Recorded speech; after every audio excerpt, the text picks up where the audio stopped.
That don't cure what ails her.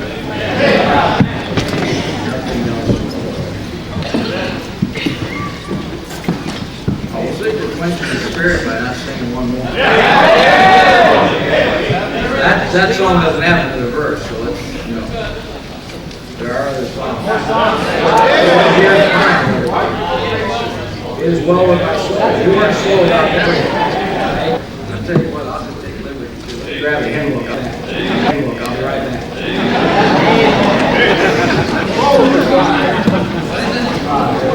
145, all right. 145.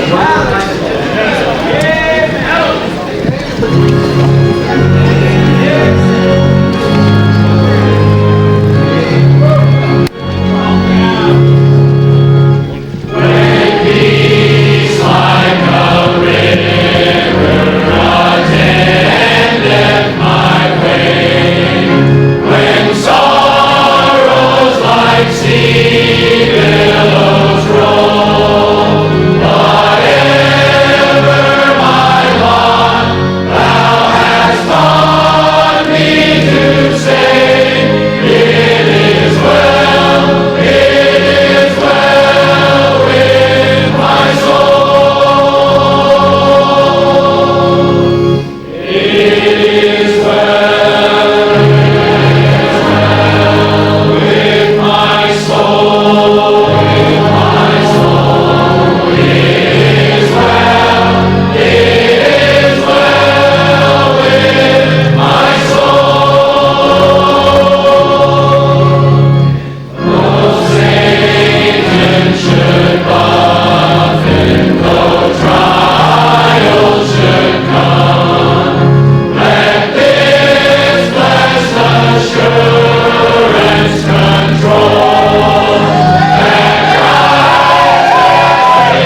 willing, but the flesh is weak.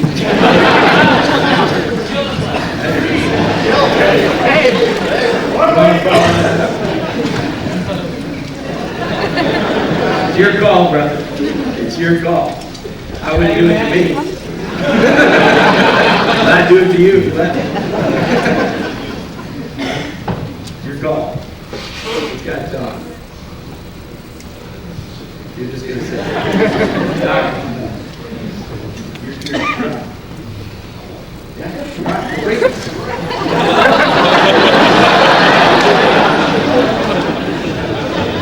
go ahead and give her this moment.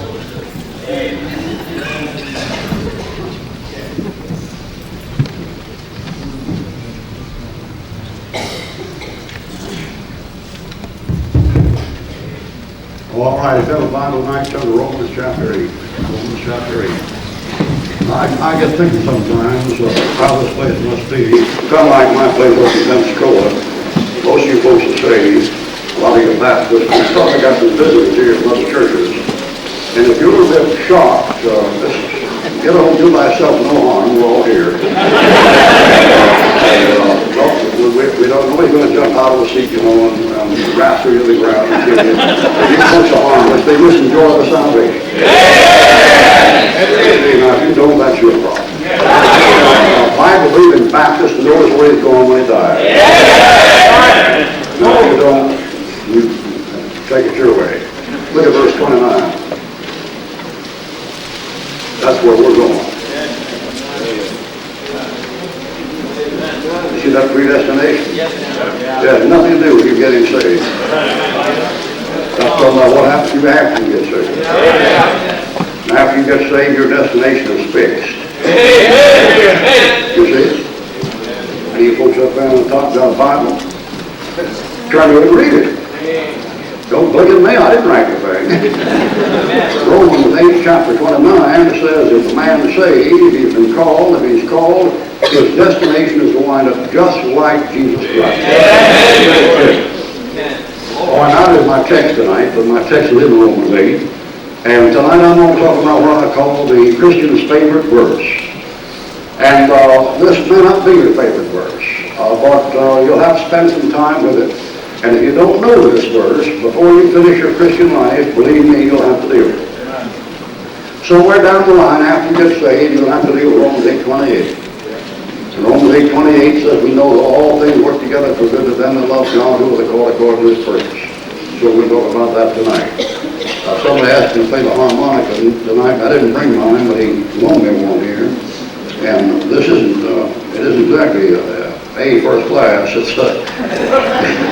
It's the C, and on the C, you're too high, you're too thin, you don't really get the tone, G or G. Has anybody, by any chance, got a G, key G harmonica on tonight?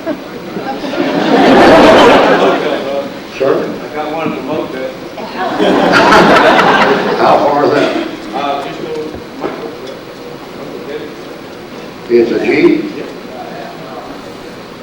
Well, I get it.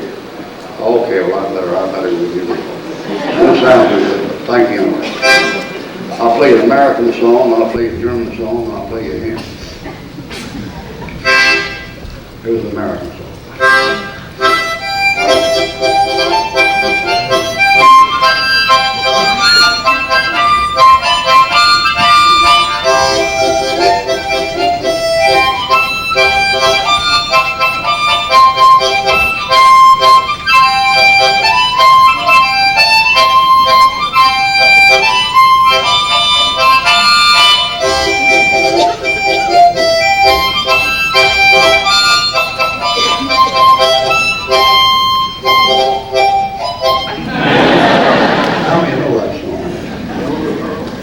Shame on you,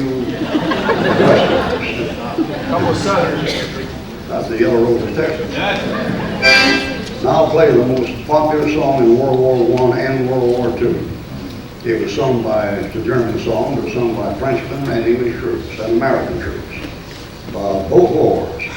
The song in World War I was called Lily Marleen. And the one in World War II was Lily Marleen again and the Beer Barrel Polka. Now, the Beer Barrel Polka is not the name of that song. The name of that song was Rosamund. And they're both German songs. Well, Lily Marlene's a song about which any trooper could relate to. It's a song about a German boy about to go off to war and get killed. He sends goodbye to his girlfriend at the lance by the gate, the post gate of the camp. And he says goodbye to her under the camp lamplight. So Lily Marlene goes like this.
That's a German tap.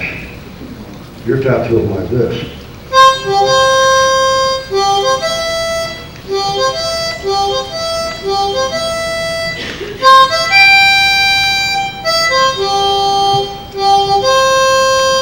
German tap goes.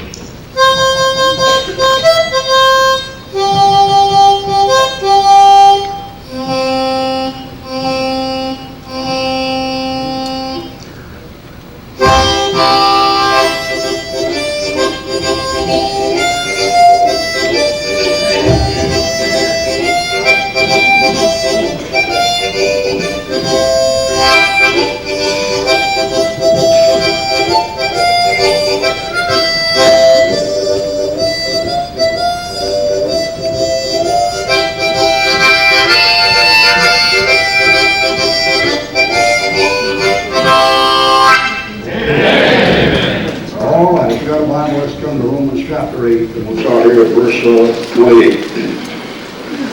Now, Romans chapter 8 says, we know. That's dogmatism. That's being narrow-minded, that's being judgmental. We know something. You don't realize how many times the Bible makes it plain that a man can know something for sure. The world says, I went to college, and when I got through college, I realized the only thing I really knew was I knew nothing. What'd you pay your tuition for then, you stupid bum? If you knew nothing to start with, you could have found out without paying your tuition. The world thinks that's smart. They like to brag about agnosticism. Nobody can know for sure of this. Nobody can know for sure of that. You're too dogmatic. You Christians are too bigoted. You're too dogmatic. Not according to that book. That book says, I know whom I have believed, and I'm persuaded is able to keep. That book says, we know that he shall appear, we shall be like him. That book says, we know we've passed the death of life because we love the brethren. That thing says, I know whom I have. I know plenty. If you don't, that's your problem, isn't it? It isn't mine. I know plenty. I know whom I have believed and persuaded is able to keep after I've committed him against that day. The book's filled with that. Now this thing there says, we know. Look at it. Don't believe me. Look at the text. We know that all things work together for good. To them that are called, love God, the called according to his purpose. Now it looks like a conditional promise, because it says to them that love God. You would say, well, what if I don't love God? Could it work for my good? But the passage there, that's not that kind of love. It's a doctrinal type of thing. For example, you see where it says, we know all things work together for good to them that love God and are called. Now look at verse 29. Whom he called, that's every Christian. See? Now you have to watch those things in the Bible. Sometimes there's a devotional sense, a practical sense, sometimes a doctrinal sense. For example, he says in James, he says, blessed is the man that endureth temptation, for when he is tried, he shall receive the crown of life, which the promise of them that love him. That's an earned reward for you doing what God tells you to do. That's you loving God practically by obedience. That's not the kind of thing you have there. Paul says, if any man love God, it's known of him. That's practical. If a fellow loves God, you know it, whether you like him or not, or agree with him. If you love God, you know it, you recognize it. But this thing here is saying that the ones that God loved are the ones that he called and saved, like Christ loved the church and gave himself for it. Like as many as received him, and God so loved the world, that kind of thing. And that thing there says that all things work together for good of them that love God, who are called according to his purpose. We are called according to his purpose. Amen. What's his purpose? Verse 29. That's his purpose. Right there. Now it's a great promise. There's many promises in the Bible, and that's the greatest promise in the Bible. I can only think of one promise that's a greater promise than that one. And this other promise that I'm thinking about is conditional. I think about a promise in 2 Corinthians that says, God is able to make all grace abound toward you, that you having all sufficiency in all things may abound to every good work. That's a mouthful, man. God is able to make all grace abound toward you. So always you have all sufficiency that you may abound in every good work. That's something there. But some people think that. That's in 2 Corinthians. That's conditional. That's conditional on you not being stingy. That's that one. But this one here says, whatever happens to you after you get saved works together for your good. Now, tell me where in the world would you find that in any other so-called sacred scriptures? Suppose you went to the Hindu and read the Vedas, the Purana, the Shastra, the Bhagavad Gita, or the triple basket, the Tripitaka. Or suppose you read the Zendavesta or read the Koran. Where would you find a promise like that? It ain't there. I read that stuff before I was saved. I read that Koran 7 times before I became a Christian. It ain't in there. There's anything in the so-called sacred scriptures in the world that tell you whatever happens to you will work together for good. Except the book you got right in your lap. People trying to get all these religions together, you're wasting your time. They don't have promise in them like that. The new Bibles are written by these corrupt monarchists and liberals. They don't have them either. They change that verse. And they say, we know that in everything God works together for good. That isn't a promise. Man, there's no promise to know that God works for good. What fool doesn't know that? You don't worry about God doing good, are you? I don't think you are. You know what you're worried about?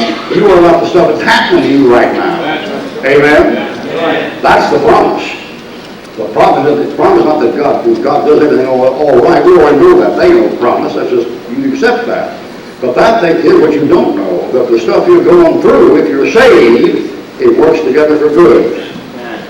Now, it doesn't seem like it sometimes, does it? Come on, folks, does it? I don't think so. Now, of course, there's bound to be a catch to it. You have to be some catch to it. And the catch is works together for what God would call good. And sometimes what we would call good is not what he'd call good. But still, that's a great promise. Now, if you're tonight, you're unsaved, you have nothing you can offer this congregation that I can offer.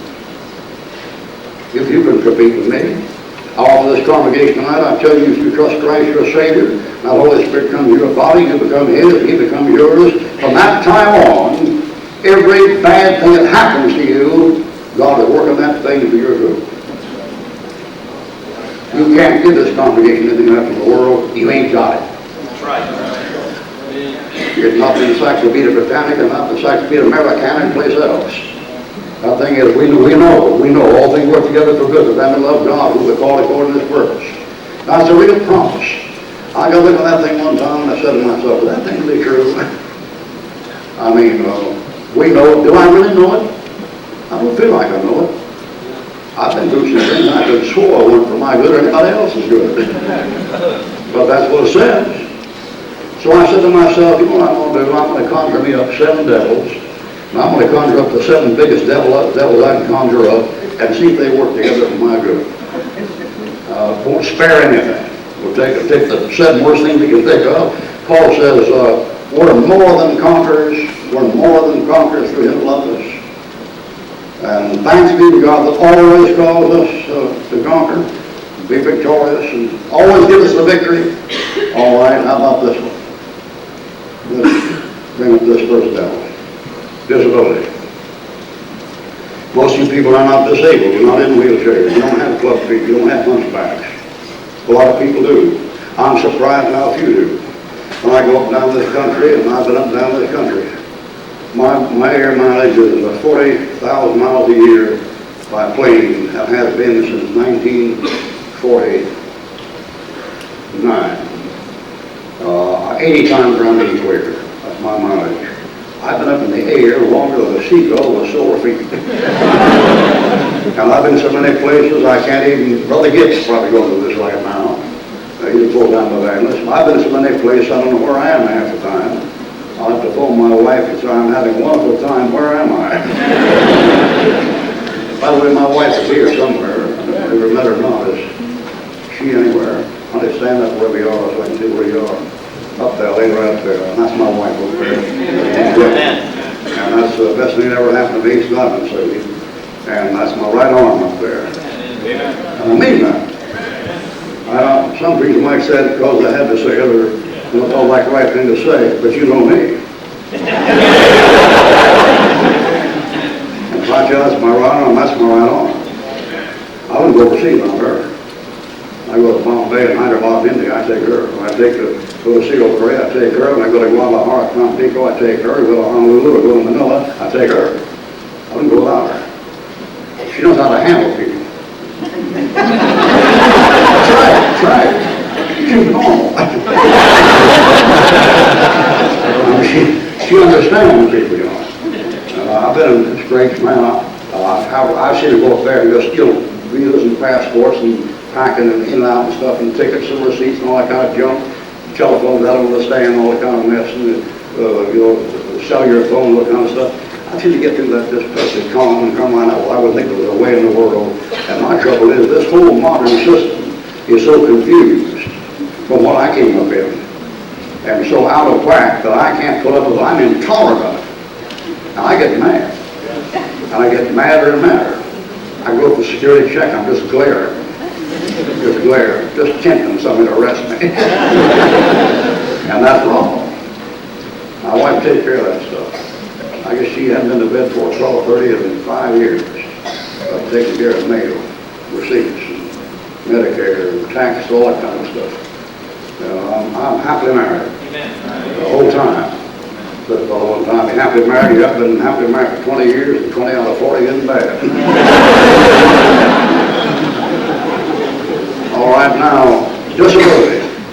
When I walk through those airports and look at those airports, you know what I marvel at? How many people have 2 eyes or 2 ears or a mouth and a nose, and how many can walk and run and breathe and eat? I say God's awful merciful to mankind. And I've beat wheelchair cases. A lot of my good friends are in wheelchairs. But I'm amazed how many millions of people I see every year in America and abroad that are perfectly healthy and perfectly whole as far as the outward appearance is concerned. They've got stomach trouble or bladder trouble, liver trouble, whatever the thing is, they can walk. It's a blessed to be able to walk, folks. And they can run, some of them. And most of them have 2 legs. You ever thank God for your 2 legs? I got a lot of friends with 1 leg. I got a couple of friends like Ted Lee with no legs. And it always amazes me how many people are not disabled. And yet, but I've seen it. I've got a friend named Bill Meyer. I think he's still alive. But he had cerebral palsy when he was a boy. And then couldn't even talk till he was about 8 years old. And he was in the clinic there, and he'd flop around, fall around with his tongue lying out, you know. And he grew up and he got saved, and he preached. He'd been preaching now nearly 35 years. But he's almost incoherent because of his disability. And when he preaches, he'll say, all right, let's take our Bible here and put in Romans chapter 8. But he's still preaching. Some of you have got a perfect good voice and a perfect good diction, and when God calls you to preach, you'll fight him for the call. That's right. But not that old boy. And I talked to him one time, and I said, what do you think about people growing up? He said, well, I was growing up to a little boy, so I just had one thing I wanted to do when I grew up. That's what it says, I wanted to kill people. I said, why did you want to do that? He said, well, he said, Sunday afternoon, the people come and visit, and all us little boys and girls in this room was flopping all ourselves and falling down and banging and things, and the other little boys and girls would look through the window at us and laugh at us. They should never go that. That's how he came up. And he got saved, called to preach. And I've had in my church preaching. You know, I've had a day there when you thought I was all robbers or somebody. We had all the disabled people come to the same Sunday. We had wheelchairs and babies and everything out. But it wasn't a human service. We weren't putting on a fake show. We just wanted folks to hear from the fellow who was in the same boat they were. He got it preached. And boy, you know, if I get you on conviction. That perfect get up there and he said, all right, the Bible says the Father has power over the clay, and what devil got the clay saying, why did you make me like you made me? You said, I got this ability, and why did God do this? What do you have right to do that for? He said, just keep your mouth shut, you know what you're talking about. We're out doing personal work. We went to different bunch of places and dealt with people all kinds of trouble. I remember we went down one fellow to the fat fellow, had that gland trouble. He was about 15 years old, weighed about 360 pounds. He was unsaved. And Bill and I sat on the same couch with his home and dealt with him about his soul. I dealt with him first, didn't get anywhere. And he sat next to me and said, well, you see how I am. I couldn't come to church, and I have to take 2 chairs. It's embarrassing to go to church and this and that. And all the time I was talking to this fat fella, Bill was right sitting next to me, and I hear him going, snorting, like he's mad. And after a while, I quit dealing with this fellow. I stepped aside and let Bill have it. And Bill moved right up against him and put his finger on it and said, now listen, fat boy. I mean, he put into it. And that kid sat there and just sweat, boy. And it wasn't easy to wait. And Bill had him to sweat. He didn't leave the guy to Christ, but I mean, he shook him and stamped his stunner. You see, that guy couldn't look Bill in the face and plead disability. Yeah. Bill had it. I remember we left that place, we were going down the street in the car, and at that particular time I was going through something, which I figured the end of the world had come, and it didn't. Hindsight's always better than foresight. So all the things you look back upon, you thought, you know, it was Armageddon or something, they weren't as bad as they look. You know what I mean? But you have to go through and get the other side and come out before you get the right perspective. And I was sitting there having a pity party, feeling kind of sorry for myself, thinking I was all through the ministry and this and that. And I looked out the window and Bill was driving the car, and he didn't know what I was thinking about. And he said, boy, I'm glad God didn't heal me. And I turned to him and I said, what do you say that for? He said, well, if he healed me, he said, you know, I couldn't deal with these folks. But boy said, I understand if I can get to them. I said, okay, Lord, I'll shut up. What handkerchief? Oh, Bill, you think I'm a character? You ought to see Bill Meyer. Mayor, M-A-H-E-R is spelled his name. That guy, the Ecumenical Council invited him to come to Washington, D.C. for their cerebral palsy drive. And of course, that's a bunch of unsaved liberals that monitors that ecumenical movement. They didn't know what kind of preacher it was. And they invited him. And that first got up and got in there before 500 unsaved liberal Methodist Catholic priests, Jewish rabbis, and stuff, and opened that book and gave Matthew 23. Woe to you, sliding Pharisees, hypocrites, you once the separate prostitute purpose, you generation of vipers, how can you escape damnation of hell? I mean, they literally threw him out. They put him out, packed his bags, took him to the airport, put him on the plane, got him out. But that old boy is still winning souls. He's still alive. He's up now around Fort Myers someplace, and that old boy is still winning souls to Christ. Some of you can talk good. You don't have trouble with addiction. How you doing? You got the Judge of City Christ a lot more awards than you got. Work together really good. I'll be the ugliest man I ever saw in my life at a street meeting in Baltimore, Maryland, way back about 1960 someplace. And we were preaching up in the back end of the truck. And between preaching times, I'd watch some of the personal workers. They go around and pass out tracts and things. It was Peter and John Bishop, the pastors of that church. And they had one guy in that congregation who was a hunchback and clubbed feet and had warts all over his face. And no education, no mother, no father, no wife, no kids. Come along and go down like that, you know, hunchback and like this. I just thought he said, you know, warts all over his face.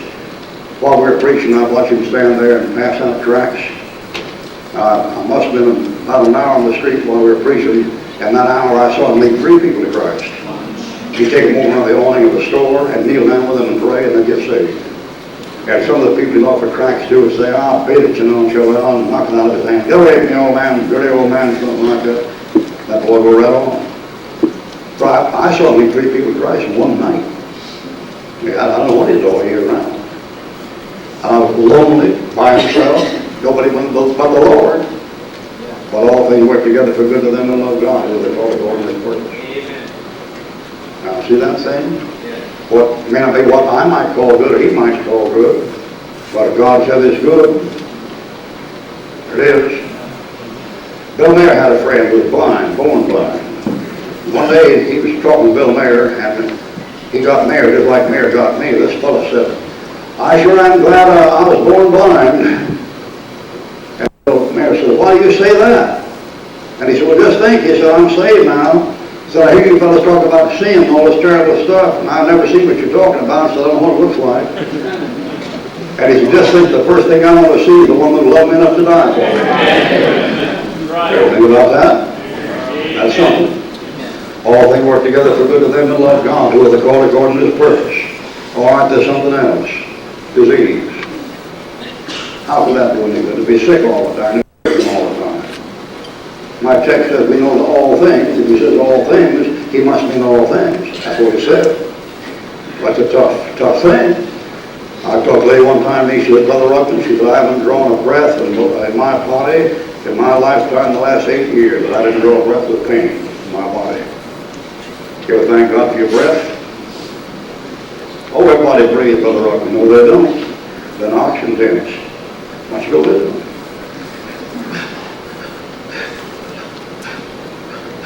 The little 12-year-old girl, Mama, take this down, Mama. Mama, what's this here for? Mama, why this?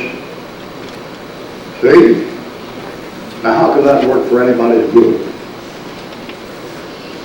I had a fellow saved my meeting one time up in Mississippi, Tupelo, Mississippi. His name was Bill Sharp. And Bill Sharp been a Christian. He'd been saved. He was about 10 years old. But just typical Southern Baptist, knew nothing, never grew in grace. And he got in the Army, and the Army got into the rough crowd, as you always do. He was a very sharp fellow, didn't like his name, Bill Sharp. And he got into gambling. He was a good gambler. He was a mathematician. Matter of fact, before he got through, he was working for a PhD in mathematics at the University of Alabama. And he got in there and got gambling and found out he could get the odds on the crapshoot, and the odds on 5-card draw and 7-card stud. He could make him a killing. He'd pick it up, a couple $100 a night gambling in the Army. And when he got out of the Army, he found he had a bleeding ulcer, which stayed with him. And he came to one of my meetings over in Mississippi and got right with the Lord and began to win the souls of Christ and pass out tracts. And with a soul winner there. By the way, until he got messed up tonight for dispensationalism, Brother Huff talked about this morning. I know some didn't follow what Brother Huff was saying, but as far as that goes, he picked up a couple of new heresies I had to call hold of yet. But what he was telling was the truth. And that hyper-grace stuff and the hyper-legalism, those are both the wrong places. And they can mess you up. And hyper-dispensation, that's that mystery of the one body, of the body and all, and he got into that. But there for a while, he was living the souls of Christ. They're doing a job. I had great hopes for him. He hadn't got messed up later on, but he won a lot of souls of Christ before he got messed up. And one time we were talking about this and that and the other, and he had this bleeding ulcer. He'd sit in church and drink half and half. Keep his stomach down, wake in the middle of the night, have to get it, that kind of thing. And one day we were talking about this and that and the other, and at that time he was a paid contractor and making about $8 an hour, which back in the 1960s was pretty good money. And one day he said to me, we were walking along, he said, I guess it's a good thing God didn't heal me. And I said, why not? He said, I make $8 an hour right now. And he said, every now and then I think, boy, if I just get me to the crap game someplace, I could pick up $1,000 in one night. But he said, every time I'm thinking about that, that ulcer goes, that ulcer goes, I decided to do it. You know what that disability was doing for him? Keeping him from sin. Keeping him in the will of God. Keeping him right. I got a guy in my church right now who was a collection man for the mafia before he got right. He got light, everybody turned against him. Cast him out. And that fellow's ruined his back now to where he's paying 24 hours a day. And I invite him over my house and give him a sauna twice a week, trying to help get some of the poison stuff out of his body. And he'll say, well, I think sometimes people, my God, doesn't have mercy on me when I ask for help is because I used to beat up a lot of folks, and I remember them asking for mercy too, and I wasn't merciful to them. That's something. I heard him say one time, he said, well, I guess maybe it's a good thing for me this way, because maybe if that happened, I'd still be back in the world where I was. Yeah. We know all things work together for good, but them that love God will be called according to His purpose. Now, I've never had to take care of a sick person for a very long time. I hope I never do. But there are different ways God's going to reward His people for doing different things. And I want to be as kind-hearted when I'm about to say as I possibly can say it. I mean it, in every word of it. For some of you older folks, Christians, you're not going to win anybody to Christ. They say you can't teach an old dog new tricks. I think about that. I know in my church, any church I've been in, it's awful hard to get folks over 40 to win people to Christ. We need young couples. That's what's really fortunate here. You've got a lot of young couples in this church. And they'll get out and do the work. Now, you older folks, we need you too. You pay the bills. Yeah. The young folks these days, they're broke, man. We old folks help us out. And you think, well, you might people at church, thank God for that. Or some of you don't do that, but some of you do. But I can't get you stirred up to do the work. And God wants to reward you for doing the work, and He can't because you're not going to do it. You know He does sometimes, and I've seen Him do this. And if you want this way, go this route. I couldn't stand it. I couldn't take it. I wouldn't have grace for it. But I've seen God take many a Christian, good Christian, not necessarily backslidden, but just, not going to really worry to do something for the Lord. Just kind of take it easy. And I've seen a sickness come at home, and a mother and daddy have to stay with a child almost 24 hours a day. Their homes down south where a sick mother and daddy been lying in a bed for 15 years. Somebody have to take care of it. My next door neighbor hadn't been out of his house for 17 years. His wife waits on him hand for in a room. Then he found the porch to get some air in the sunshine in the spring. Listen, when you take care of your sick loved one like that, or anybody sick like that, day after day and year after year, God's going to reward you. Sure, He's going to reward you. He's going to put that there so you can get some rewards. He wants to reward you. You're not going to do the other. So He can do something like that. And I guess He'll give you grace to do it. God knows I know hundreds of couples to do it. Drive me crazy. Buildings. I don't like buildings. I'm outdoor fella. I like dirt, sand, mud, rain, snow, leaves, trees, bushes, fish.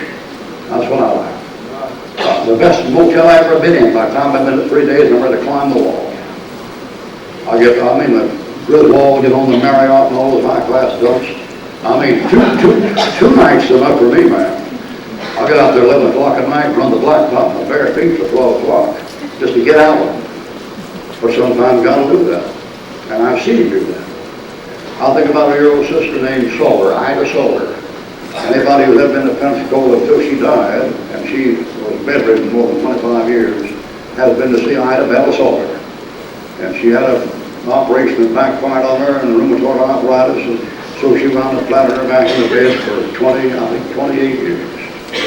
All gnarled up like this, and they have to pick her up and take her to the bathroom.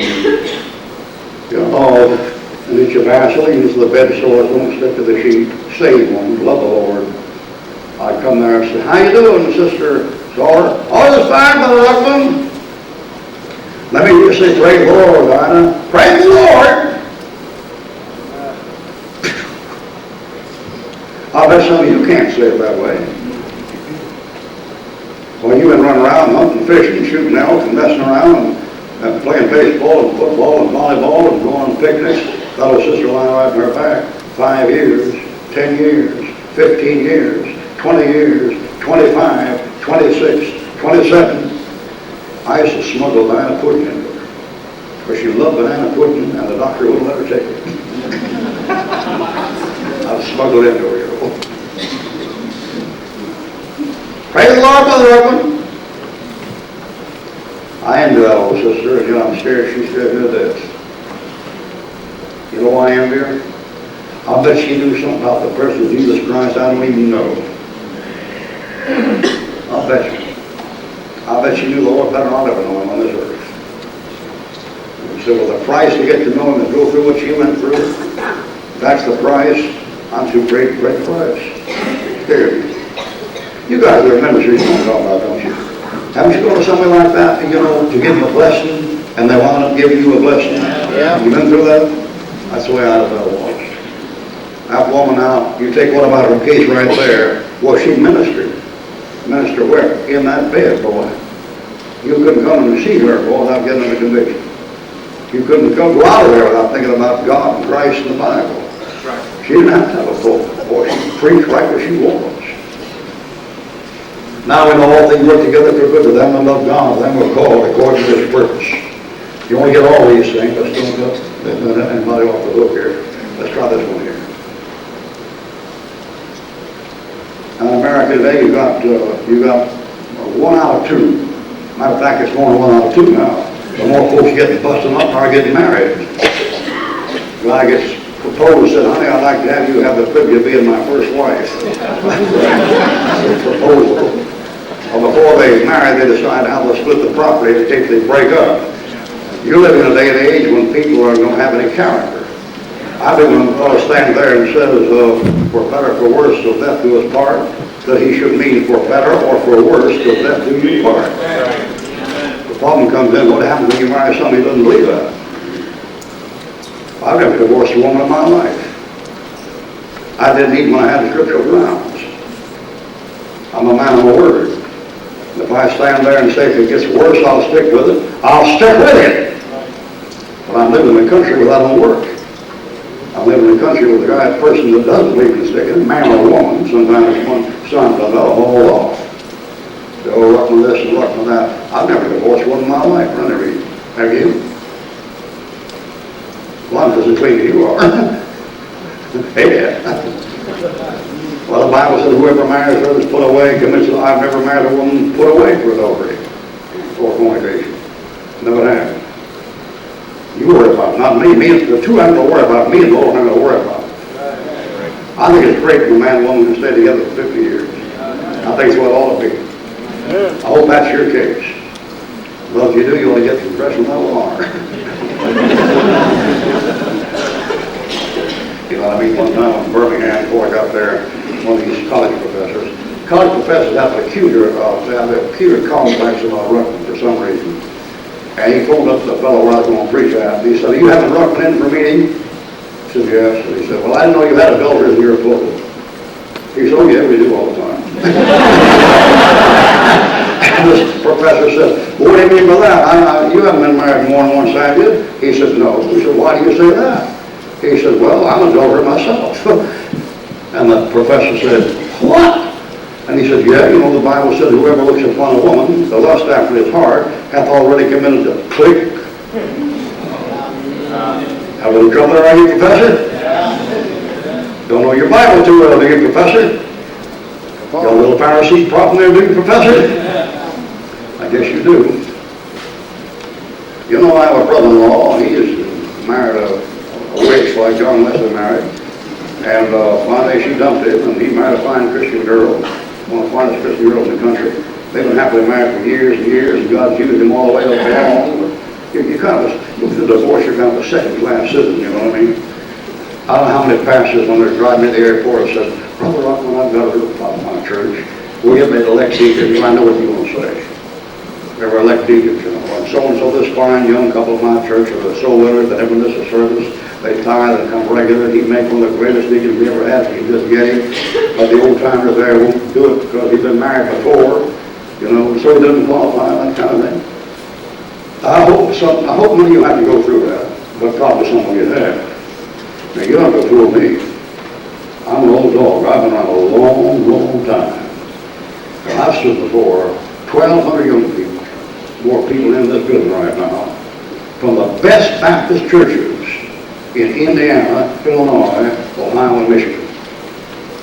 And I've asked those kids at summer camp, 1,200 of them, how many of you from a home where, you know, one or both parents have been divorced before? And a third of them stood up. That was in 1975. Things moved up. Now, if you have to go through that, why, God help you, and I hope you don't have to go through it. I really do. I don't wish that on anybody. The only person who wins in a divorce case is lawyers. That's about all. You take a beating, your wife take a beating, your kids take a beating. I hope it comes out better now for you. But if it doesn't, forget those things that are behind and press forward for the fire of the high calling of God in Christ. Don't look behind you. Go! Some of you ladies, some of you men right here, I'm told right now, sitting still licking your wounds about a mess like that because people talk about it. Ignore them! You're going to rule with Christ. Good advice. That's right. You ever see a hockey game? You ever see a face-off? You know what that is? That's one-on-one. You're just going to have to pick one of these people in this building, no matter who you are. Someday, you're going to be right there, and the Lord's going to be right there, and it's going to be you and Him. Yeah, that's right. And when that time comes, what folks say about you or think about you, will not be His being. Just make sure He'll say the right thing. I got a fellow down my town, Pensacola, named Chapman. Chapman's a good kid. Went off to Baptist Bible College. Was called a priest. Went off to Baptist Bible College and fell in love with a girl there, married her, and had 2 kids by her. And then she fell in love with some deacon in the church there where they're going to church. And one day off left him and took the kids with her. And he tried to get the kids. She turned his parents against him and claimed he was sick and got him put in a mental ward, and give him shock treatments and stuff. And divorced him and left him, dumped him. He came back to Pensacola, was singing the blues to me. And I was trying to be some comfort to him and couldn't get anywhere with him. He's about 26 years old. And one day I was going down the street and he was walking across the street from me. And I saw him kind of hop, skipping and jumping. He was whistling, just happy, chirping like a cricket. I thought myself, that's a strange thing. And I waved down and said, hey! I said, come here. And he came over and I said, what you so happy about? You were in this condition the other day. You have a revival or what? You know what he said? He said, well, Dr. Ruckman, something I forgot to tell you. He said, when I was a little boy coming up about 10 years old, he said, the Lord saved me. And the Lord called me to preach. And he said, the Lord called me to preach in the Navy. And he said, when I got older, I decided I won't go in the Navy. I'll get behind dry on land, get me a good church, make me a good bundle of money. And I didn't go where God told me to go. But he said, the other day I was going down the street and I got thinking, well, I don't have any, my wife's gone, my kid's gone, my parents against me, and I walked by a neighborhood radio station. And I said, join the Navy? And he said, I joined. He said, I've been happy ever since. Why don't you smile? I'm not recommending that. I'm saying all things work together for good to them that love God. The Lord knows what He's doing. And if you can't go first class, buddy, go second class. But go! Sometimes you go by some of these first class Christians.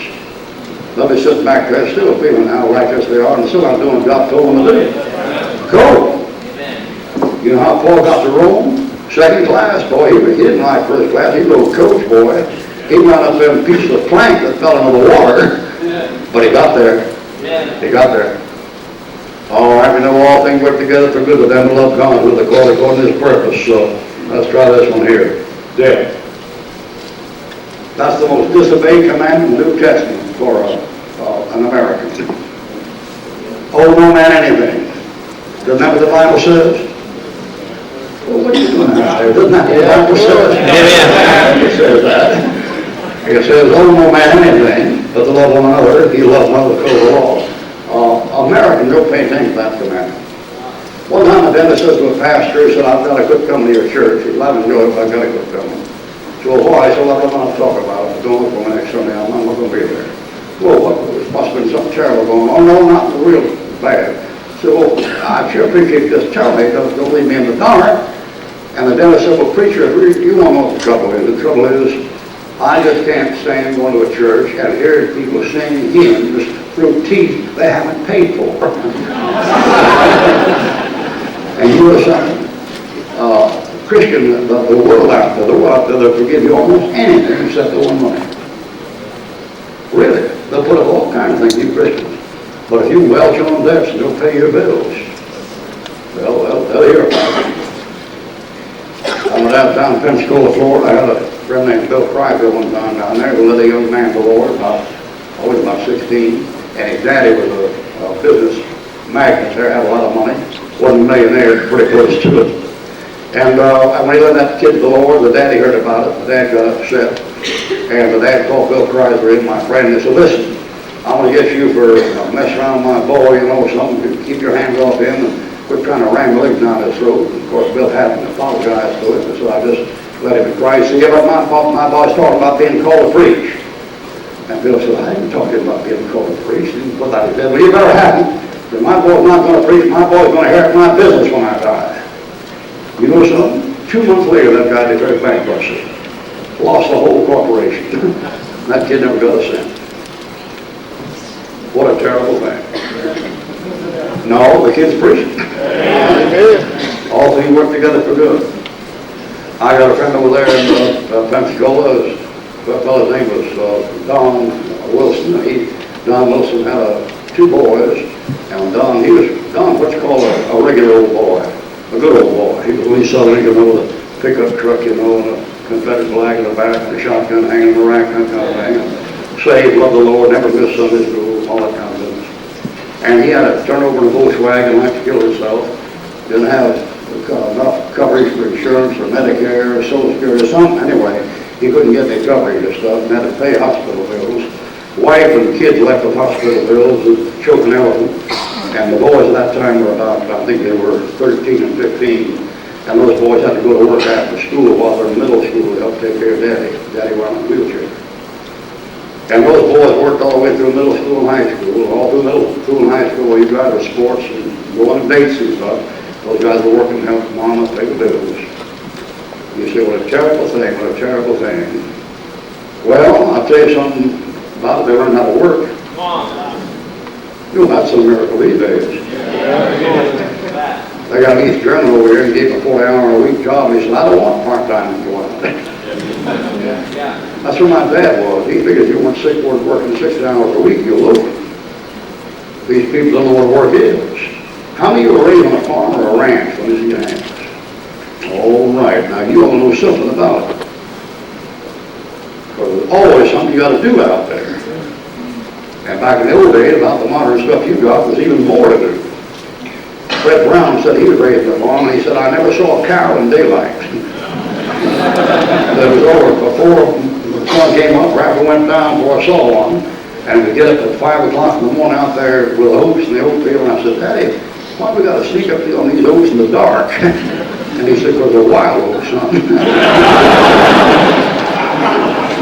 You know what they used to do, work at kids from breakfast about 6, and on the field at 6:30, come on big dinner at noon, lie down at about 2 and get up and go to dark. And then about 8 o'clock at night, the old man said, now boys, if you want to go in town and have a good time, go ahead. Nobody could go there, pooped out. Like you young guys go driving around these malls and stuff, you know what it is? You got nothing to do. I know work the fellow so hard when the time had time to go down to town and have a good time, just too worn out to go down. Well, one girl said, a mother says to a girl, your hair looks like a mop. And she says, what's a mop?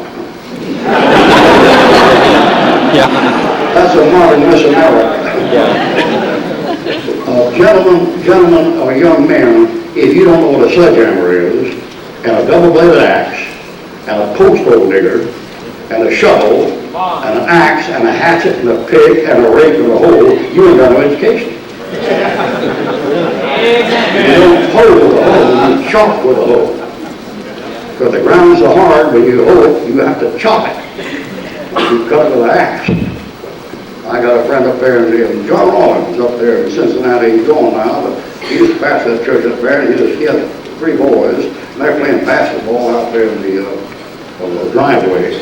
And they come in, they're about, then they're about 9, 10, 11 years old. And they said, Mom, the basketball's caught up in the hoop and we can't get it down. And she said, well, push that with a hoe handle. And the kid said, a what?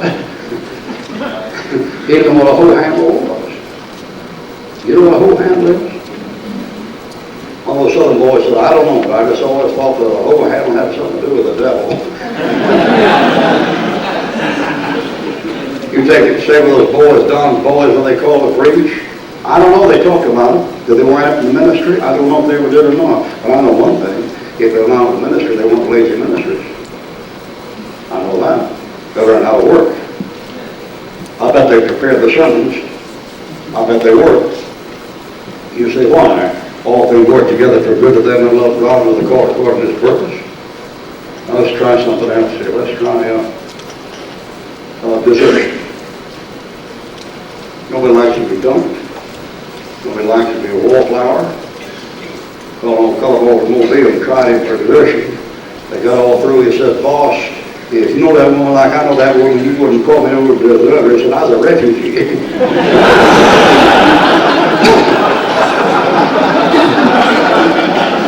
But you take most kids coming up to the school, they like to be in a gang. These kids that are 14, 15, 16, and a gallop pole, so you know they're galloping about something. They usually get to about right. The gallop pole, he just took a gallop pole to keep a bunch of kids that are, 13, 14, 15, and said, what is the most important thing in life for you? And the majority, the vast majority said, the opinion of my classmates about me. That's a tragedy. Because your classmates don't know anything. That's good. A kid 13, 14, 15, 16, what does he know about declaring bankruptcy? Or serving in the service? Nothing. You may know a few little handful of things. And there's some young fellows that suffered from bad affliction and disabilities have been through a lot that deep adults haven't been through, but they're a handful. That's the most tragic thing in the world. If you to value the opinion of kids 13 to 14 years old about yourself more than you value your mother's opinion or your daddy's opinion or your God's opinion. That's good. But nobody likes to be, wallflower. Everybody but you's invited. That kind of thing. Now, I never worried about that much when I was a boy coming up. But you might guess I wasn't the average run-of-the-mill type of gang fellow. I've been alone most of my life on motel rooms. And the Army, lieutenant just by myself, not with a bunch of draft bunch coming in. I never have been close to anybody, hardly anybody, except one or two of my own family. And being alone doesn't bother me. It bothers a lot of people. And a lot of you people you're sociable people, you're good, you mean well, you mean right, you're gregarious, you like to be around company, around people. I don't. I never got right to like people. Not a qualification for a pastor. Now, I like certain individuals, but people in the aggregate to me are targets. My father was a colonel in World War II and a captain in World War I. My granddad was a general, Philippines direction. My brother was a sergeant. I was a shavetail. We're all infantry. And the first thing we ever shot at was not a squirrel or a rabbit or a dove or an elk. The first thing we shot at was a silhouette in a National Guard armory. And you get kind of a general view of mankind that's kind of, it's dehumanized. But they never bothered me much, something, if I go off to a league, okay, bye-bye, see you later. The little kids coming up, they tend to crowd together because they feel insecure. They get in gangs and stuff. And then they get in trouble. Now, Dean Charlie Weigel. Charlie Weigel used to teach at Tennessee Temple. And Charlie Weigel had his wife desert him, went off and beat him. He never remarried. And that old fellow's up for years and years, betrayed by a woman that he really loved. She was professing Christian and all that. And he sat down one night and he wrote, "No one ever cared for me like Jesus." Did you ever hear that song? I'm so transparent as he. That's what God has used that song like he hasn't used hundreds of sermons that fellows ever preached. And he's still using that song today. But he got it out of a broken heart. He got that song. All my life was full of sin when Jesus found me. All my heart was full of misery and woe. He just placed his strong loving arms around me and led me by the way I ought to go. No one ever cared for me like Jesus. That comes from a fellow in deep, deep trouble. We know that all things work together for good, them that love God, who are called according to his purpose. Many, many years ago, it's been many, many years now, I used to preach up in Holland, Michigan in the winter. We'd have winter camps up there, like we had summer camps in Chautauqua and down in Florida and places. In winter camps, you go tobogganing, skiing, ice skating, throw snowballs at each other, that kind of thing.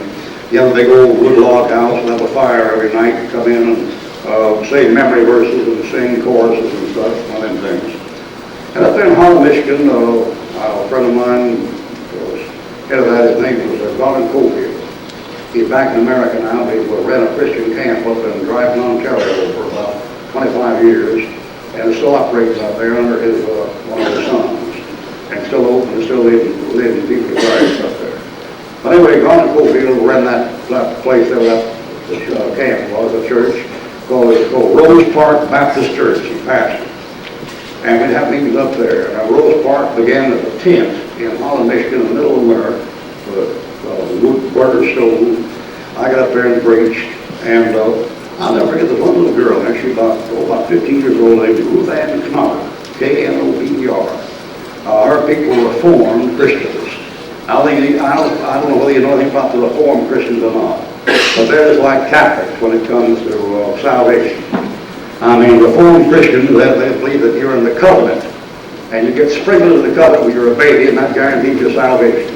And if you ever leave your covenant, well, then you go to hell, that kind of thing, unless you're one of the elect. It's one of those 5-point Calvinist things. And when her family found out she became a Baptist, was going to get baptized, they would like to kick her out of the house, even though at that time she was about 13. They let her stay. She had 2 older brothers who never did get right. They made fun of her for going to church. And when she go to church, they make fun of her because she went to a Baptist church. And Ruth Ann Knobber stayed in her own house and sang hymns in the house. And they'd make fun of her for that. And Mom and Daddy put pressure on her to make her sleep upstairs in the attic, and she was lonely every winter. And her older brothers would tell dirty jokes around in front of her when she was about 15 or 16. She went through it. And that girl stayed true to God. She'd be there every Sunday. Didn't have any boyfriends. Come there by herself with a girlfriend. 15 years old, she never missed a meeting. When I used to leave there and start back, she'd stand down there, shake hands. People shaking hands before you leave. She'd stand in front of me and shake my hand crying. She'd run down her face all over her dress. She'd even wipe them off. And she's 15. Goodbye, Ruckman, you know, just all the place. You never met anybody in your life like that without any guile. No guile, no hypocrisy, no pretense. I've never seen a plainer character than that little girl. Strange. She got to be about 16 and been witnessing everybody, and some boys decided to give her a gang job one night, and went by there about 4 of them and picked her up and got in the car and started to drive off with her, and she turned around and recognized the kid in the back seat and said, oh, hi, Jimmy, you're a Christian, aren't you? Jimmy's back in the seat. They went 1 block, and she said to the driver, where are we going, fellas, to a prayer meeting? That guy put on the brakes, boy, and took around her dump and her back out. And she wasn't planning that. I know Ruth Ann, she never planned anything. That girl was always in touch with God. You never dare even talk to her. She's always in touch with God. You just get it. You know, I tried to kid with her once in a while. You couldn't kid with her. And I said at one time, she was about 17, and I said, Ruth Ann, I said, tell me, what's the trouble with your older brothers? And she said, well, they just have a dirty heart. Well, you might expect some of 10 or 11 years old to say that. But an American girl of 17, they just have a dirty heart. I thought myself, yeah, that's the problem. That's the problem. I mean, you could never get on their blind side. You didn't even try. I remember one time we had up there in that big log cabin, Pastor Rob said, I want to give you a quiz. And he said, if you can say yes, always write down 10. If you can write down once in a while, write down 5. And if not at all regular, write down nothing. And then Grell let you grade your own paper so you don't get embarrassed. So he gave us this quiz. I read my Bible every day. I memorize 1 verse of Scripture every day. I pass out tracts of each once a week. I tithe or I give above the tithe. Bunch of those Christians like that. And I answer them all, and you grade your own paper. I got about 85. And Ruth was sitting next to me. And I thought I'd kid her, It's always a mistake. And I said, what did you get, Ruth? Did you get about 50? And she said, oh, Brother Ruckman, I couldn't give myself anything in that quiz. Oh, man, I went back, I looked through my paper, and all this mistake of his someone, cotton paper. And I said, that girl was. I remember she got to be about 18 years ago to college, and a bunch of kids came back to Tennessee Central. God had always sent them up there, that's where he went to school. And they were all sitting around, eating junk food and singing chorus at night, somebody's house, somebody playing the piano. And Ruth Ann was sitting over there, she was sitting on the piano stool with her legs crossed, swinging her legs and just out of it, man, just out of it. I'm just taking everything in, And this kid get up and give testimony. I thank God I went to school this year and I made all A's and B's. And I thank God I got saved home through Chattanooga and the school store. And I thank God the Lord paid. Nice testimony, but kind of milky. And Ruth never said anything. She she just nodded her head and smiled, you know. I said, the pastor said, see if Ruthie's got anything. Check her. And finally God said, Ruthie, you got anything you want to thank the Lord for? And then she snapped out of it and said, oh yeah. She said, yeah, she's just last week. She said, funniest thing happened, this little Jewish girl I've been witness to down in high school the last 2 years, haven't been doing much, but the other day she came to me and got a hold of me, got to crying, and we knelt down there in the hallway by her locker. She trusted Christ her Savior. Oh my God, man. I mean, what a testimony. That girl wasn't going to say anything about it. You sit there and let it go. Let it Jew to the Lord. In front of the locker in the hallway of the high school, man. And she just got She went off to college. And she went off to college, and I didn't see her again, but I got interested one time. I told a fellow from Tennessee Temple. I said, you know a girl down there named Ruth Ann Knopper? Oh, he said, yeah, I know her. I said, well, she sure popular down there, and she had no friends at all in middle school and high school. Just all by herself. Nobody touched her. And I said, boy, but she's popular down there with all those Christian boys. And he said, well, no, she's not too popular. And I said, why not? Well, I dated that girl before, Brother Ruckman. She's weird. All she wants to do is pray. Now, you think of a screwball like that, what are you supposed to happen to her? She met a fine Christian young man down there, and she was 20 years old. She got married, and they raised a fine Christian family. And that's been 30 years ago, and they're still today together serving the Lord in the ministry. All things work together for good to them who love God, to them who call according to His purpose. Good thing she was deserted for a bunch. She'd stay with him, she would probably not made out as well. All right, we know that all things work together for good to them who love God, who are called according to His purpose. All right, let's take another one. Death. How can a little old coffin, about 2 feet long help anybody? How can a mother and daddy you've known for years, how can that help anybody? Some of you guys live with one woman for 50 years. If she dies, you're like losing part of your body. Some of you ladies married to one man for 50 years and die by like losing part of your body. How could any good come from that? I don't like people. I have to conduct them all the time. I don't like them. But he said all things. He said all things. Now, he meant it or he didn't. He said all things, and that's got to work together for good. Some way. I know a passage in the Bible that says, set your affections on things above and not on things in this earth. And I guess there's any one other command besides that one about owing money. I guess that's the most disobeyed commandment outside of that. Because Christians don't set their affections on things above. Their affections set on things down here. But I've seen God many a time reach over the balance of heaven and reach down there and take a little old lamb up and take him out and take him off through the cold, through the bowels of the eternal summer, so that Mom and Daddy get the heart in the right place. And work together for their good, not what they call good. See? How many said set your affection on things above? How are you going to set them up there if you don't even know what's up there? If I pass you out a sheet of paper right now and said write down 10 things upstairs your affection is set upon, some of you people have to think before you wrote down. Because they're not set on things up there. Somebody's talking about that all this week. He's talking about the spiritual mind, the carnal mind. Is that part of it? Not that? Yeah. That kind of stuff. We take in my church, I got a family named Ward. I remember Ward had a little boy born to them. The little boy was born with Hodgkin's disease. They say he might live 3 or 4 years. He lived to be about 5 and a half. And the last year he was going to live, he had a little brother born. And his little brother was born with a hole in his back outside of $50, never healed up. His little brother was about 16 weeks old, he died. And see, these things I've encountered in the ministry. And it's made me have to be a different kind of minister. I mean, I'm mellow now compared to what I used to be. I mean, really. But that's from being around people in trouble. When I first began to preach, it was a contest between me and the audience to see who could survive,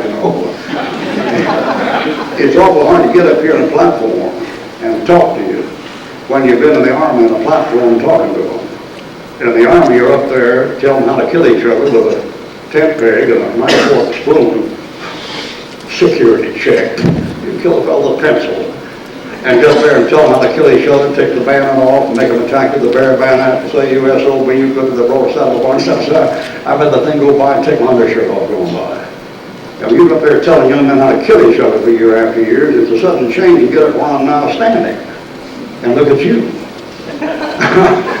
I got to remember that you're not gathered here to learn how to kill people. There's a lady home busted up, split custody. Here's a lady got leukemia dying. Here's a lady over here, buried a baby 2 weeks ago. Here's a kid here that got a drug charge on him, on the board to death, and dying 10 years, 4 times, where you're living like a devil. Here's a family busted up, woman had to go to work, husband skipped the country. Get him back, put him in jail, he can't pay the care and maintenance in jail either, so you still have to work, lady, and then hire a piper, babysitter. I know what I'm talking to now. I've been to children's hospital. See the old boy with his hand going out of his elbow, his feet going out of his knees, the face all black, has been burned off, fallen in the fireplace. Changing. It's changing. Change attitude about a lot of things. How to approach things, people. You take that thing right there, that family, when that family got along there about 5 years, that little boy was dying, and the other little boy was dying, and the little boy with a hole in his back died first. And the undertaker came to get him or his helper or something or other. I could have shot him in cold blood. Man, I'd been saved too, but I could have shot that sucker. I mean, that mother and dad was there on the floor with that dead baby, and that fella came in with something that looked like a trumpet case, and just picked that kid up and threw him into the case and snapped it shut and looked him out the door like he's taking the police down to work for that mother. I could have shot that sucker. And I thought to myself, next time you come here, you ain't going to touch that other one. And a couple of weeks went by, and the other boy got sick. Listen, I'd eaten at that house with them and sat down there at that table with them, and then she'd have to get up and take that little boy. He was 5 and a half then. And she'd walk up and down the floor with him. He'd say, Mama, stop it hurting, Mama. Mama, can't you stop it hurting, Mama? Mama, please. God, man, I would rather get out on LCI, LCT, and a bunch of crowds on D-Day and go through that. Mama, stop it hurting, Mama, Mama. I don't know, man. That's what they go through. The little baby died, 5.5 years old. Undertaker came out. I was there that day. He came to the door. I said, wait out here. I'll bring the kid out to you. He said, that's my job. I said, ain't your job. It's my job. He said, I'm authorized. I said, you're authorized to nothing to stay out on the porch. Then when he got that kid, boy, he turned blue, brought him in there, and took him out in a blanket.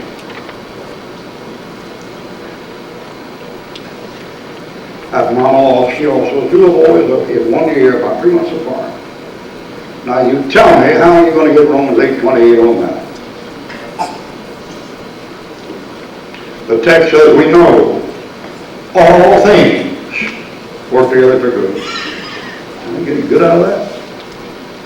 That's what he said. Well, I'll tell you what happened after that. By the way, since then, God gave her 2 more healthy children. But let me tell you something, for a year and 2 years and 3 years after that, and I suppose to this day, when I get to preach, that mom and dad would be sitting down there about the 4th row, when I'd ever get talking about heaven, the second coming of Christ, boy, their eyes would light up like the sun coming up over the Atlantic Ocean. Yes, sir. You know why? Heaven was real. It ain't real to some of you. It did them some good. Hadn't done you any good yet. Your heart's still down here. I hope to God he don't have to do that to me. I've got 10 kids and 14 grandchildren and 2 great-grandchildren. I never had to bury any of them. The total time my family in the hospital is 4 months. That's all 30 plus.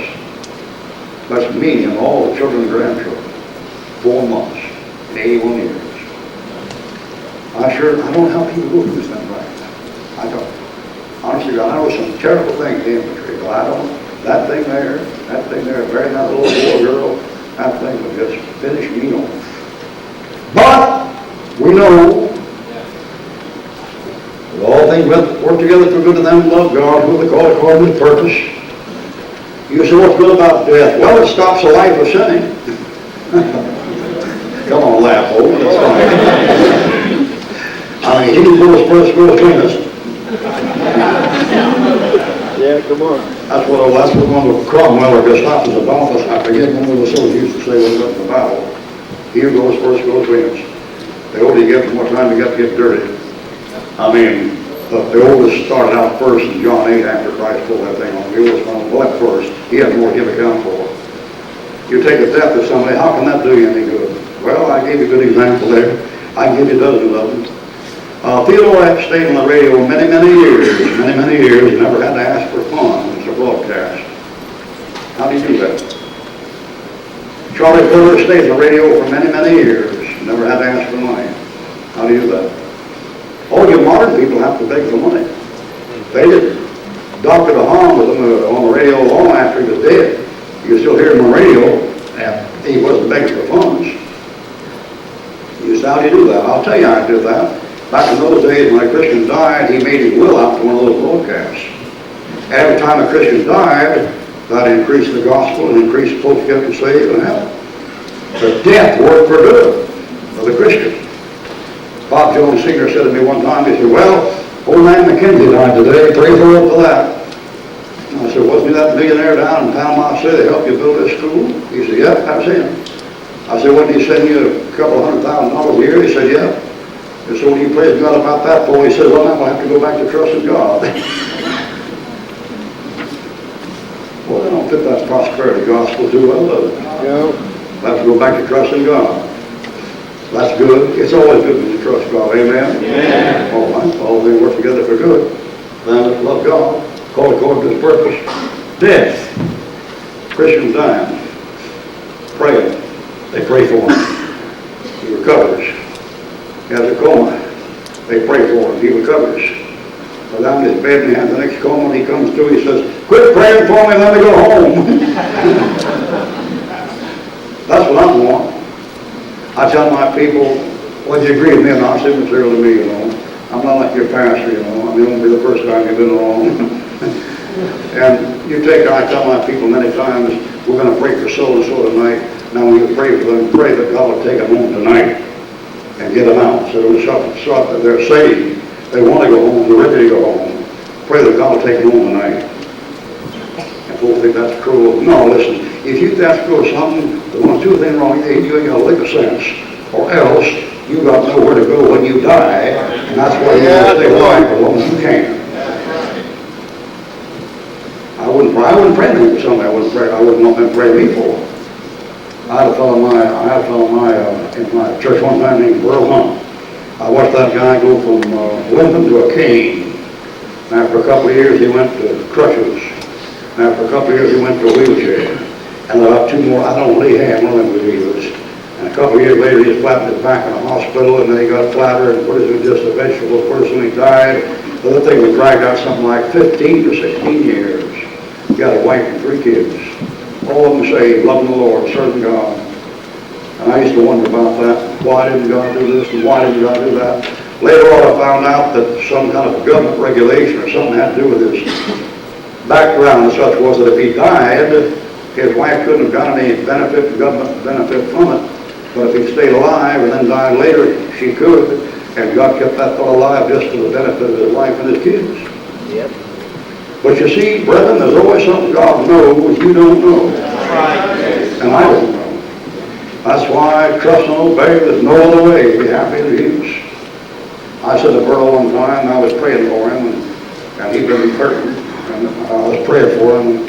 I knelt down by his wheelchair, and I was praying, the Lord, please get him out. Please take him home. And if you can, take him home today. You know, he began to cry.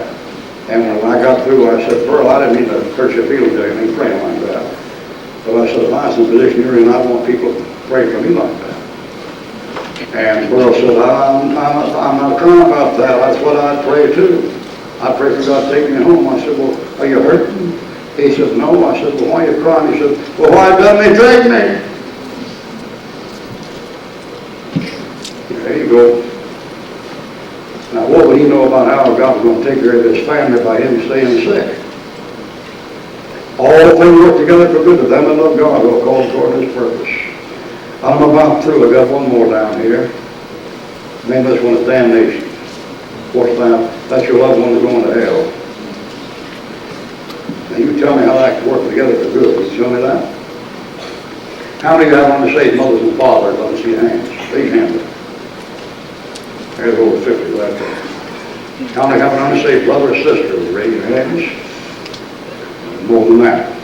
How many have an unsaved son or daughter? Would you raise your hands? There are 20, 30, maybe 20, 30 there. Now suppose they don't get saved. You know, my mother and daddy never got saved. One thing that hurt me the most, I guess, coming up was when I finally got to school of young men. A lot of them were getting saved, and a lot of them were answering the full-time call to ministry. You know what they do?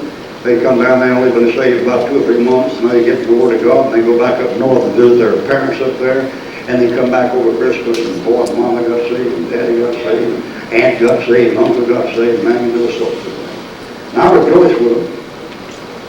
But I couldn't, you know, sometimes I get kind of feeble. Sometimes you say, praise the Lord, you know. It's very enthusiastic.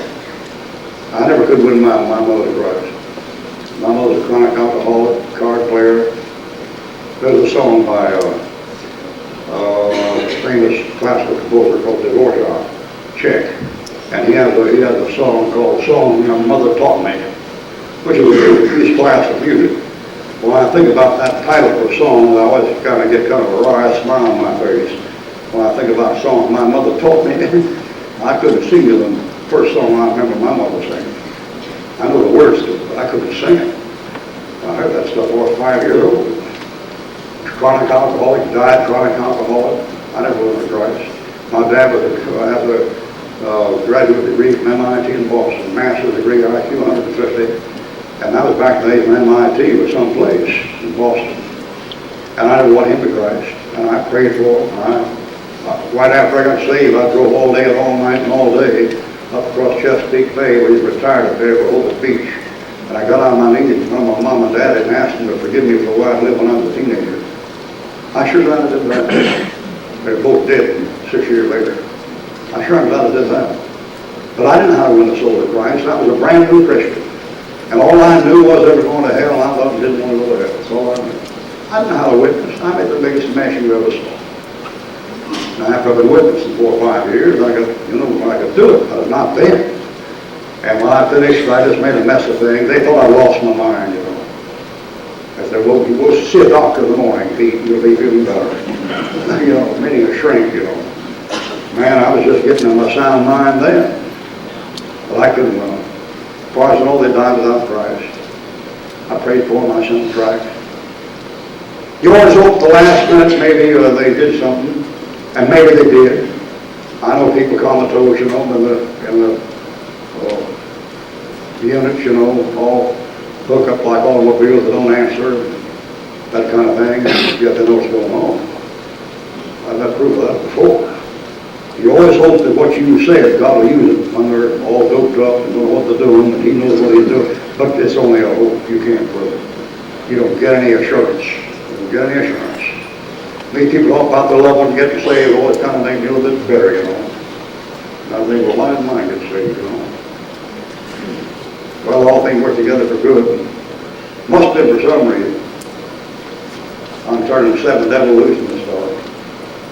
Man, when these 7 devils, they want to kind of hold him back. And all things work together for good to them who love God and call according to His purpose. You know something? You know why God does that? You know why God puts somebody, somewhere down the line, God will put somebody across your path that you can't win to Christ no matter what you do. You know why He'll do that? To remind you, brethren, that the new birth is not some baloney assembly line sausage factory turning out decisions. It's a miracle. That's right. And sometimes we forget that. You're going down the Romans road, so many decisions this week, and so many that perhaps a while, you can't take things for granted. Don't ever take it for granted. A real new birth is a genuine miracle of God. Right. Who were born, not of the will of the flesh, nor the will of man, but born of God. It's a miracle. That's right. And God will do that to remind you of that. I had a meeting one time out in California. There's a guy out there led to Christ, led him to Christ in a meeting up in Holland, Michigan, where Donald Cofield was preaching up there. Not what his name was. This big Baptist church in Pomona, California. That's it, Ray Baylor. That's the fellow, Ray Baylor. And he got saved in my meeting up in Holland, Michigan, and then asked him in that church there to preach, had a good revival there. And during that revival, I remember the woman came down, and she came down and sat on the seat over here about somewhere there, and the person where got the deal with her must have been a woman about 50. And about that time, a girl came tearing down the aisle, about 20 years old, just screaming, waving a handkerchief. She yelled at the top of her lungs, "Glory to God, glory." I scared by half to death. And I turned to Peter and I said, "What's that?" He said, "You said that woman just came down?" I said, "Yeah." He said, "That's her mother." And she's been praying for her mother for 10 years to get saved. And mother getting saved. I thought to myself, well, that'll hoop, boy, that'll hoop. I sat there and looked at that thing, and the Lord said, well, if you can win your own mom with the Lord, maybe you can win somebody else's. Yeah. Amen. Right. Yeah, come on. I've seen a lot of them saved. I've been in women's prison where they get saved 20 at a time. A lot of my mamas. Not my mama, but somebody's mama. Praise God. I finished preaching in a big slammer in Florida about 2 years ago. I think it was Rayford, one of those places. I was going out the door, and I don't know why this is, but I always have the best meetings in women's prisons. And I preach women and men prisons, but I always have the best meetings in women's prisons for some reason. I don't know why that is. But the reactions are just better than the men's. And I remember going out the door, and as the women were filing back to the cells, a white woman came by me, must have been about 40, and she walked up to me with her head down, face deep red, been crying, eyes swollen, and red face. And she didn't look up at me. She stood with her head like this and talked before she went back to the cell. Hear what she said. She said, "Preacher," she said, "I sure am glad I come out here today. This has been the worst day of my life. When I got up this morning, I was going to get a towel and hang myself. I would have if I had to come here." And she said, "I'm a Christian." She said, "This has been the worst day of my life. I can't tell you why. But," she said, "I'm going to tell you something. I'm glad I came here, and I'm feeling much better now. Thank you a lot, and I'll show you." What happened to that woman? I don't know. Maybe they told her she had AIDS. Maybe some of those guards raped her.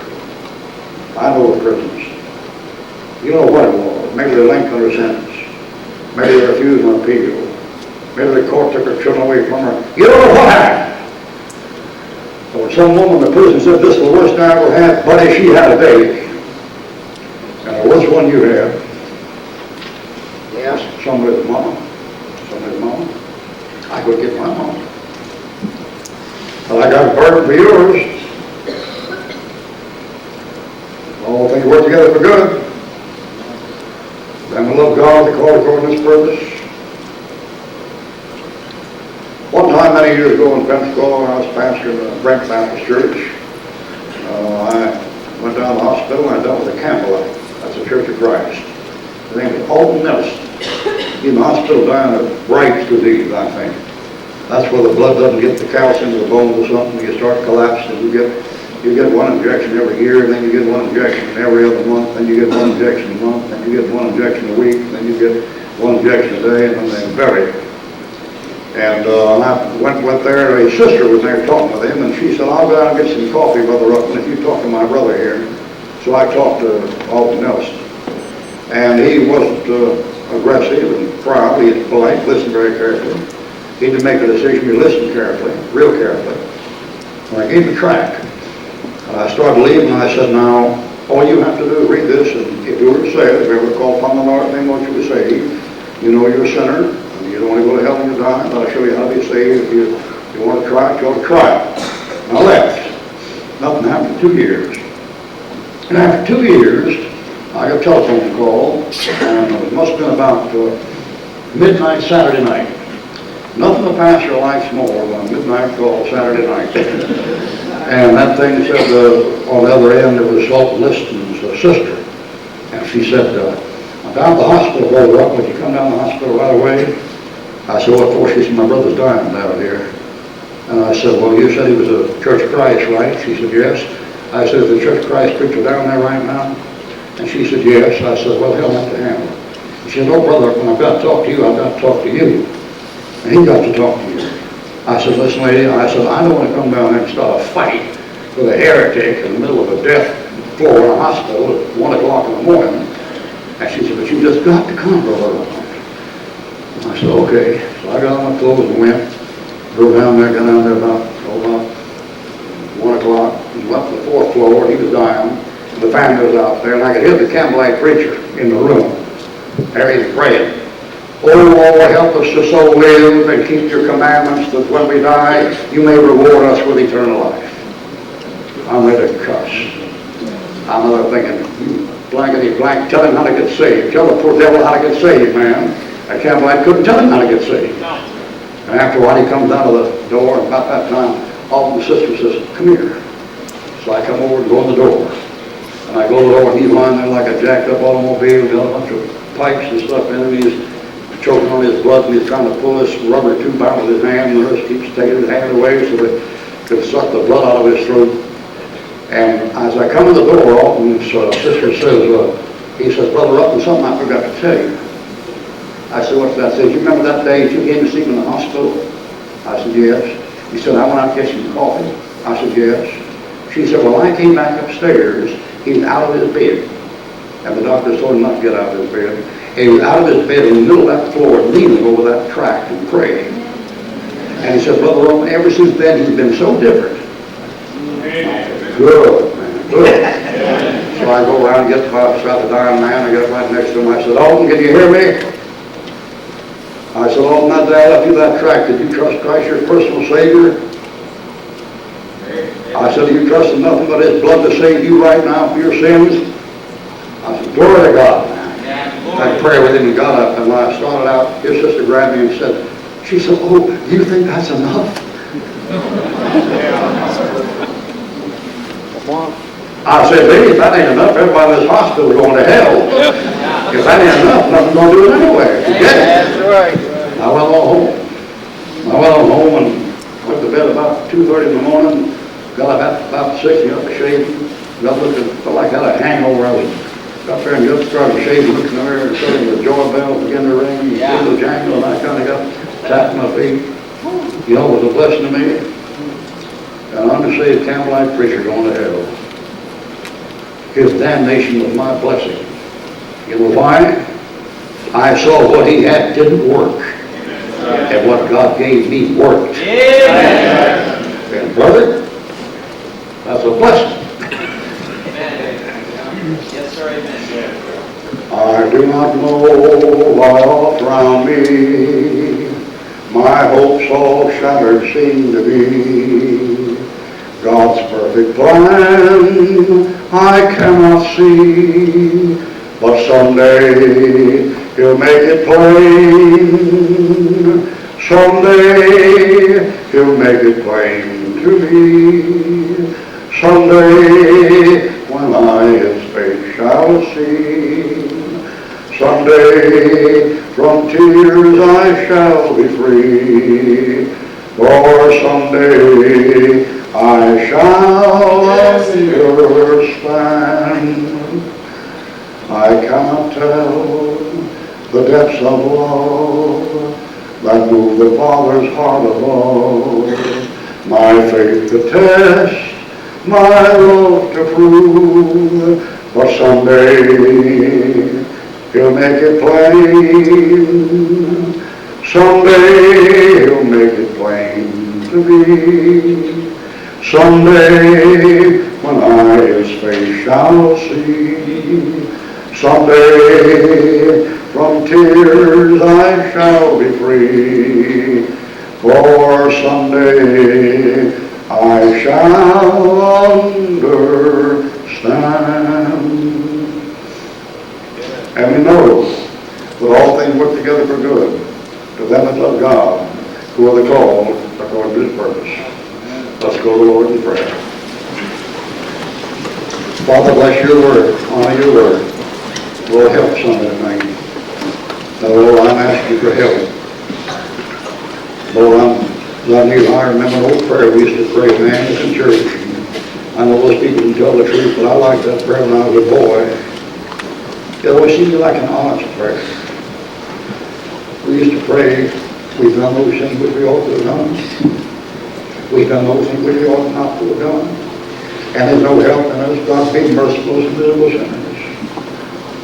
All I can say is 53 years, and I still like that prayer. I like that prayer. For without help,